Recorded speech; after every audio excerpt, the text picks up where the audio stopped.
जहां आज पूरे भारतवर्ष में 15 अगस्त को हर्षोल्लास के साथ एक राष्ट्रीय पर्व के रूप में मनाया गया, वहीं राजकीय माध्यमिक विद्यालय कालियावास में भी 15 अगस्त को एक राष्ट्रीय उत्सव के रूप में मनाया गया, जिसमें ध्वजारोहण के उपरांत कुछ सांस्कृतिक कार्यक्रम प्रस्तुत किए गए एवं युवा तुर्क ओजस्वी जी ने प्रखर वाणी में एक परिवर्तनकारी संदेश भी समाज को दिया, जिसकी कुछ झलकें इस प्रकार हैं। भारत माता की जय। भारत माता की जय। भारत माता की जय। मेरे आराध्य भक्ति ज्ञान व आत्म शक्ति के प्रदाता धर्म सम्राट युग चेतना पुरुष श्री शक्तिपुत्र जी सद्गुरुदेव महाराज के चरणों में कोटि कोटि आत्मिक नमन करते हुए, गांव की पावन धरा को कोटि कोटि नमन करते हुए, सम्माननीय मंच और हमारे बीच उपस्थित आदरणीय मुख्याध्यापक महोदय, अपने ज्ञान के प्रकाश से अज्ञानता का तिमिर दूर करने की क्षमता रखने वाले हमारे सम्माननीय शिक्षकगण, गांव के सरपंच श्री जितेंद्र जी, ग्राम पंचायत के अन्य माननीय सदस्य और इस समारोह में हमारे बीच विशेष रूप से उपस्थित सेवानिवृत्त अध्यापकगण, स्वतंत्रता सेनानी और स्वतंत्रता सेनानी के परिवार के सदस्य, आने वाले भविष्य में हमारे देश की कर्णधार युवा शक्ति, छात्र छात्राओं, बालक बालिकाओं और बहुत ही मान और सम्मान के योग्य आप सभी गांव के प्रबुद्ध नागरिक, प्रबुद्ध जन, ग्रामवासी एवं इस कार्यक्रम में बहुत बड़ी संख्या में विशेष रूप से हमारे बीच उपस्थित, जिन्होंने हर काल में, हर युग में, हर प्रकार की कठिन परिस्थितियों में असत्य पर सत्य की जीत, अधर्म पर धर्म की जीत और अन्याय पर न्याय की जीत को स्थापित करने में अहम भूमिका निभाई हमारी मातृशक्ति का मैं इस कार्यक्रम में हार्दिक स्वागत करता हूँ, अभिनंदन करता हूँ। और आप सभी को मेरी ओर से स्वतंत्रता दिवस की ढेरों सारी हार्दिक शुभमंगल कामनाएं। मैं समझता हूं कि आज हम आप सभी परम सौभाग्यशाली हैं कि हमें इस भारत भूमि पर जन्म लेने का अवसर प्राप्त हुआ है, जहां पर हजारों हजारों सालों से अनेकों ऋषि मुनियों, साधु संतों, त्यागी तपस्वियों, अवधेशों, अवतारों, ज्ञानी विज्ञानियों, वीर वीरांगनाओं ने समय समय पर जन्म लेकर हमारी इस भारत भूमि पर ज्ञान, विज्ञान, त्याग, तपस्या, पुरुषार्थ, मानवता की उच्चतम प्रकाशता को प्राप्त करते हुए, मानवता व बलिदान की उच्चतम प्रकाशता को प्राप्त करते हुए भारत ही नहीं वरन पूरे वैश्विक मानव समाज को हम भारतवासियों ने दिशा धारा दी है। वसुधैव कुटुंबकम जैसे सिद्धांतों पर चलकर हम भारतवासियों ने सदैव से ही अपने देश को, अपने भारत को विश्व गुरु की श्रेणी के रूप में स्थापित किए रखा है। यह हमारे लिए बहुत सौभाग्य की बात है कि हमें इस भारत पर जन्म लेने का अवसर प्राप्त हुआ है। यूं तो हर दिन की दिवस की अपने आप में एक महत्ता होती है, अपने आप में एक महत्व होता है, परंतु आज 15 अगस्त जो राष्ट्रीय पर्व, इसकी अपने आप में एक बहुत अधिक महत्ता है। आज से 76 वर्ष पूर्व हमारे देश को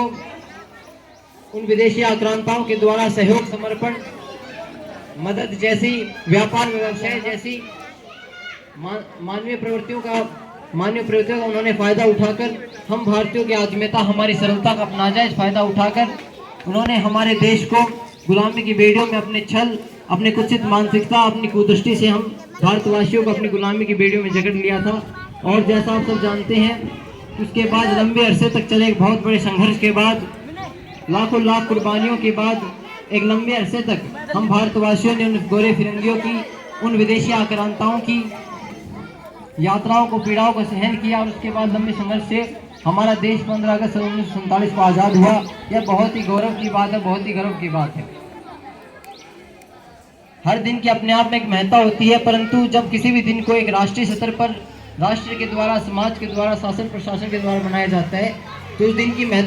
महत्ता अपने आप में हजारों हजार गुना बढ़ जाती है। क्योंकि उस दिन जब पूरे देश में कश्मीर से लेकर कन्याकुमारी तक, कटक से लेकर अटक तक, जो सभी देशवासी इकट्ठे एक ही भावना को लेकर, एक ही उमंग को लेकर, एक ही लक्ष्य को लेकर, एक ही कर्तव्य को लेकर और एक ही जैसी मनोभावों को लेकर जब एक दिन को मनाते हैं पूरे राष्ट्र में, तो सहज सी बात है, स्वाभाविक सी बात है कि उस दिन हम सभी के अंदर राष्ट्रीयता की भावना, राष्ट्रभक्ति भावना, राष्ट्र आराधना की भावना,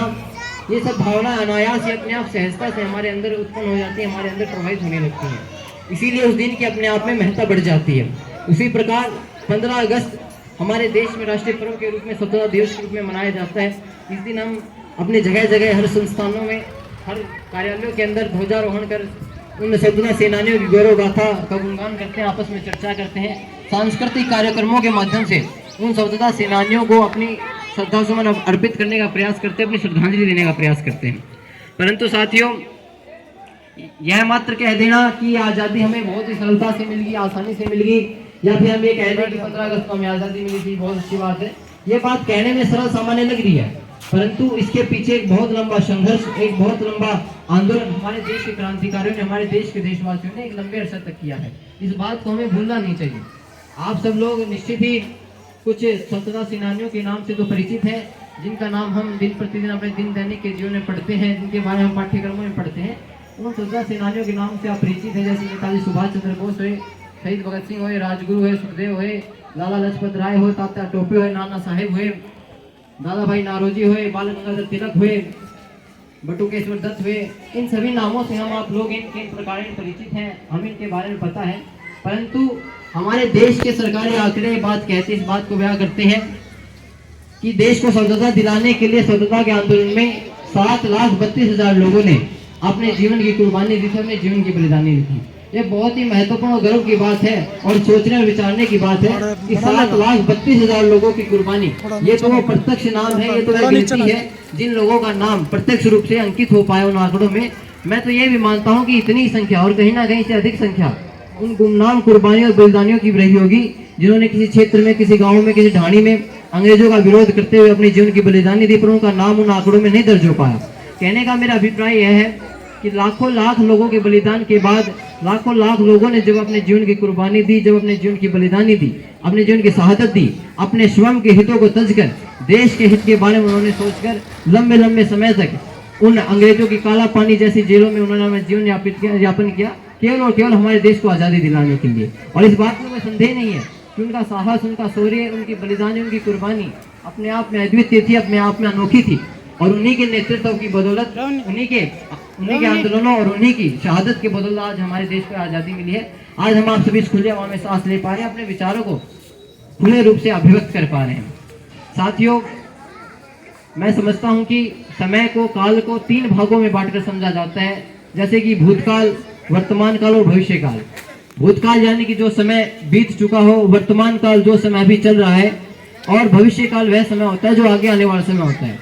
तो भूतकाल के बारे में तो हम जानते हैं, जिसे हम इतिहास कहते हैं, जिसके बारे में हम किताबों में हमने इन प्रकार में पढ़ते हैं। वर्तमान काल में हमने जन्म नहीं रखा, हम देख ही रहे हैं। और भविष्य काल वह समय होता है जिसके बारे में हमें कुछ निर्धारित नहीं, हमें कुछ पता नहीं है। तो भविष्य काल की नीतियों का निर्धारण हम भूतकाल और वर्तमान काल की जो समसामयिक स्थितियाँ होती हैं, जो समसामयिक स्थितियाँ और परिस्थितियाँ होती हैं, उन्हीं के आधार पर करते हैं। तो मेरे कहने का अभिप्राय यह है कि जिस प्रकार भूतकाल में हमारे देश के स्वतंत्रता सेनानियों ने, देशवासियों ने एक बहुत बड़ा संघर्ष कर अपने जीवन की बलिदान देकर देश को आज़ादी दिलाई, उस समय भी हम देशवासियों ने एकजुट होकर देश की अखंडता के लिए, देश की एकता के लिए, देश की स्वाधीनता के लिए हम देशवासियों ने कार्य किया। उसी प्रकार अभी वर्तमान समय में कुछ ही समय पहले जब हमारे देश पर, पूरे विश्व पर कोरोना नामक महामारी ने दस्तक दी, तो उस समय भी हम देशवासियों ने उसी प्रकार से एकजुट होकर शासन प्रशासन की, सरकार की सभी हिदायतों का, सभी दिशा निर्देशों की पालना करते हुए हम देशवासियों ने उसी प्रकार से देश की एकता के लिए, देश की अखंडता के लिए, देश को बचाए रखने के लिए उस कोरोना नामक महामारी का विरोध किया। और कोरोना नामक महामारी से लड़कर उस कोरोना नामक महामारी को हमने हराया। और इतना ही नहीं, बल्कि हमारे देश ने तो कोरोना की वैक्सीन बनाकर भारत ही नहीं वरन पूरे वैश्विक मानव समाज को कोरोना को हराने का एक माध्यम दिया। ये बड़ी गर्व की बात है। तो इसी प्रकार आज भी हमें आवश्यकता है कि हम अपने वर्तमान की समसामयिक परिस्थितियों को देखें, उन पर विचार करें और एकजुट होकर, इकट्ठे होकर हम विचार करें कि कैसे भविष्य में हम देश को और अधिक अच्छा बना सकते हैं और अधिक देश की अखंडता और एकता को बनाए रख सकते हैं। तो उसके लिए मैं समझता हूँ कि आज हमारे समाज में कुछ ऐसी 5 सामाजिक महामारियाँ हैं, सामाजिक बुराइयाँ हैं, न्यूनताएं, विषमताएं हैं, जिन्हें मैं सामाजिक महामारी की संज्ञा देना चाहूँगा, सामाजिक महामारी कहना चाहूँगा। क्योंकि आज उन न्यूनताओं से, उन विषमताओं से, उन बीमारियों से आज पूरा समाज, आज पूरा राष्ट्र, कोई एक क्षेत्र विशेष नहीं, पूरा राष्ट्र आज उनसे ग्रस्त है, उनसे प्रभावित है। जैसे कोरोना महामारी थी, क्योंकि वह पूरे विश्व को प्रभावित कर रही थी, पूरा विश्व उससे ग्रसित था, उसी प्रकार आज वो 5 सामाजिक महामारियाँ हैं जिनसे आज पूरा देश त्रस्त है। पूरा देश आज उन महामारियों की वजह से पीड़ित है। वो महामारियाँ हैं नशा, मांसाहार, भय, भूख, भ्रष्टाचार, अधर्म, नीति, अन्याय, जातिवाद, छुआछूत और अनास्थावादी विचारधारा। ये वो 5 सामाजिक महामारियाँ हैं जो वर्तमान समय में हमारे समाज में व्याप्त हैं।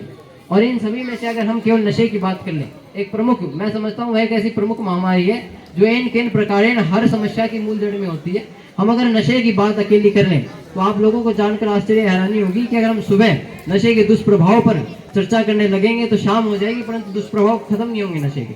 आप स्वयं अपने आसपास नजर पसार के देख लीजिए, आज नशे के कुप्रभावों से हर घर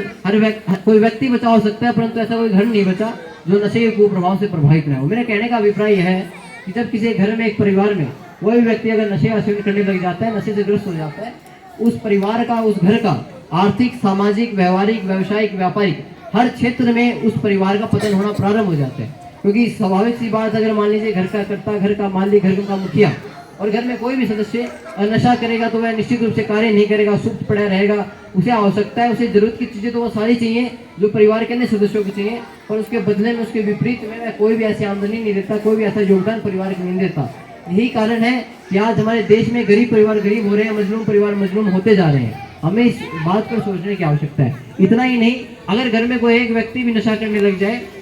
तो आपको हैरत और हैरानी होगी ये बात जानकर कि उस परिवार का सामाजिक पतन भी होना प्रारंभ हो जाता है। उस परिवार में आपसी भेदभाव होने शुरू हो जाते हैं, परिवार में घरेलू हिंसा को बढ़ावा मिलता है, परिवार में महिलाओं को घरेलू हिंसा का सामना करना पड़ता है। और जब कोई भी व्यक्ति अगर नशे का सेवन करेगा, सारे दिन काम नहीं करेगा, आमदनी नहीं होगी, तो निश्चित रूप से वह अपराधों का सहारा लेकर कुछ आमदनी करने का प्रयास करेगा। मेरे कहने का अभिप्राय यह है कि आज नशे से परिवारों का हर क्षेत्र में पतन हो रहा है, सामाजिक पतन हो, आर्थिक पतन हो। आज हमें इस बात पर सोचने की आवश्यकता इसलिए है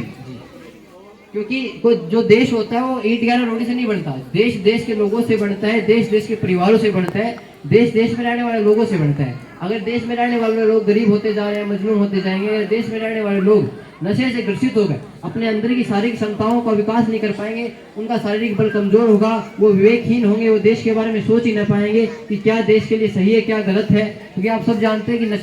जो व्यक्ति नशा करता है वो विवेकहीन हो जाता है, उसके अपने सही गलत का भान ही नहीं रहता, परिवार के सही गलत का भान नहीं रहता, तो कैसे देश के सही गलत का भान कर पाएगा। मेरे कहने का अभिप्राय यह है कि अगर परिवार में कोई व्यक्ति नशा सेवन करता है वो राष्ट्र के हानिकारक है, परिवार के लिए, समाज के लिए हानिकारक तो है ही। परंतु आज अगर स्वतंत्रता दिवस का ये मौका है और हम देश के लिए बात कर रहे हैं, देश के स्वतंत्रता संग्राम सेनानियों की बात कर रहे हैं, तो मैं आप लोगों को ये बात इसलिए कह रहा हूँ, ये जब स्वतंत्रता सेनानियों ने अपने जीवन की कुर्बानी दी, अपने जीवन की बलिदानी दी, तो उन्होंने यह बात कही थी कि कर चले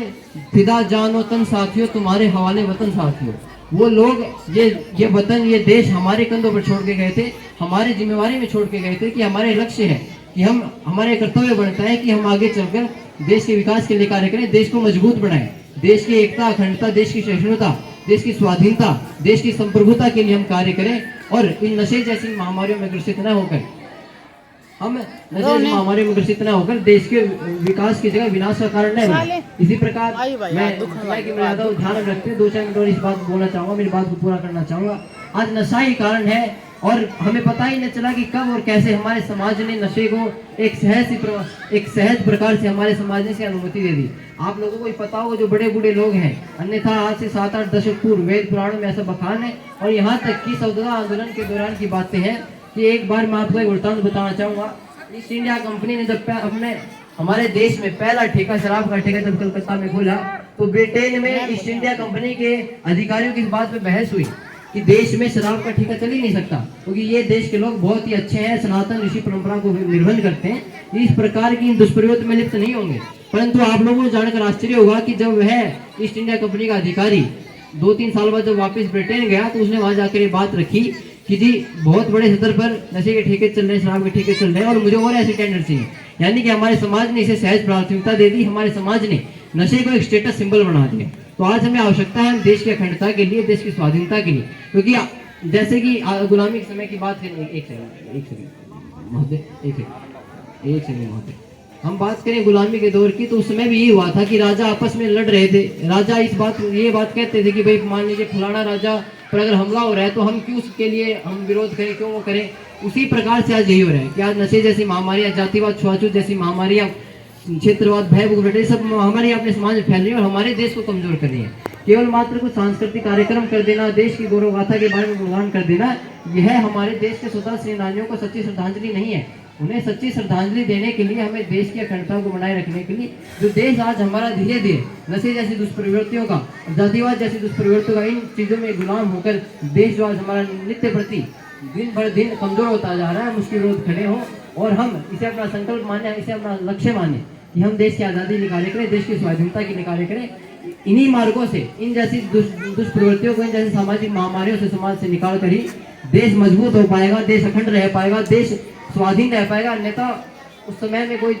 वो दिन दूर नहीं है कि देश धीरे धीरे इस दुष्प्रवृत्तियों का, इस मानसिकता का गुलाम होता चला जाएगा। तो मेरा निवेदन है, मैं अपनी बात को पूरा करना चाहूँ। आप लोगों ने मेरी बात को सुना और माननीय महोदय का बहुत बहुत आभार कि उन्होंने मेरे बोलने का अवसर दिया। तो आप लोग इस बिंदु पर अवश्य विचार करें और देश की अखंडता संप्रभुता को बनाए रखें। आप सभी का बहुत बहुत आभार, सादर प्रणाम। भारत माता की जय।